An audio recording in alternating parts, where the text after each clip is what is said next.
My name's Mandy, and this is my story of hope. I would say the biggest way I could describe myself is I bring value. I bring value to people that I'm around and my relationships. I bring value to my community. I'm goofy and I'm sarcastic and I'm awkward, but I'm reliable and I'm motivated and I'm dependable. I work for the state of Utah, Department of Health and Human Services, Division of Services for People with Disabilities. I have a cosmetology degree. I also work for a place called Judicial Supervision Services, and I provide substance abuse counseling to inmates that are re-entering from federal prison. I also work as an independent consultant, so I work a lot with the juvenile courts and the child welfare courts, and worked with the University of Utah. I have 2 kids. They both live with a disability, so that's been a journey in itself. I'm so happy to say that my kids have never been in the cycle of abuse that I was in.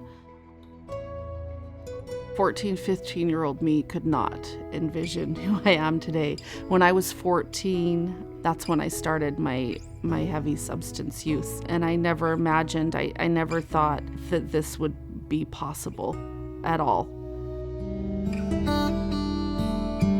My story on my journey to recovery starts the same as most people's story does, pretty much from birth. I was born into a family that had a lot of substance abuse and a lot of crime. So I was put into situations as a youth that probably weren't the best, so I suffered a lot of abuse and a lot of trauma. To cope with it, I used substances. I used meth through my whole time in high school. When I had my first child, my son, he had a diagnosis of tuberous sclerosis complex. And since I didn't have any other coping skills, I turned to substance use once again, and this time it was opiates.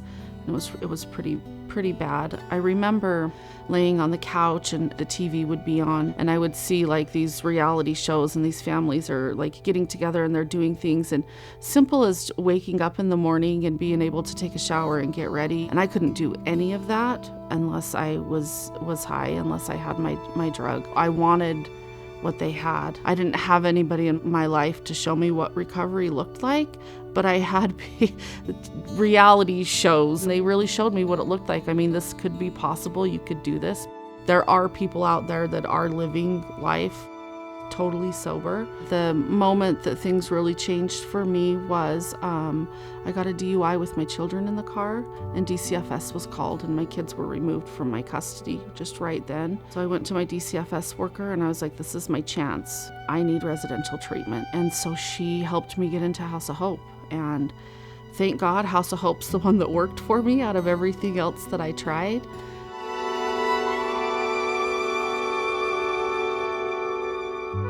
I had no idea what to expect. I was thinking that you go in and they teach you how to not do drugs, and that is far from the opposite. It is a place where you learn about yourself, you learn about your thinking, you learn about your behaviors, you learn about what you need, what you want. It's really more of like a life school. They focused a lot on empowering and helping us build our self-efficacy. So I believed that I could do things. I was seeing myself accomplish things throughout the program, which really is carried out into my recovery, both of those, that accountability piece and that self-efficacy and belief in myself.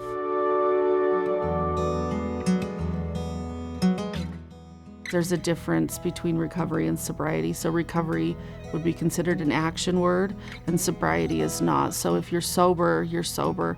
Recovery is you're taking steps to improve your life, whether it's substance-free or not. It could be tiny itty-bitty steps, and it can be big, huge leaps that you're taking. You're looking at your actions, your accountability. You're not being complacent, you're moving forward. Recovery takes action, and it takes work. To somebody that was actively using and considering reaching out for treatment, I would say there's no better time than today.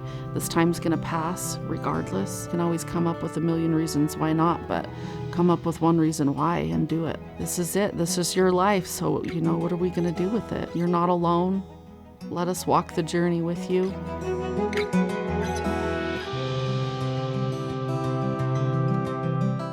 I like a lot of things about myself. I like that I have a voice, and I like that I own my story.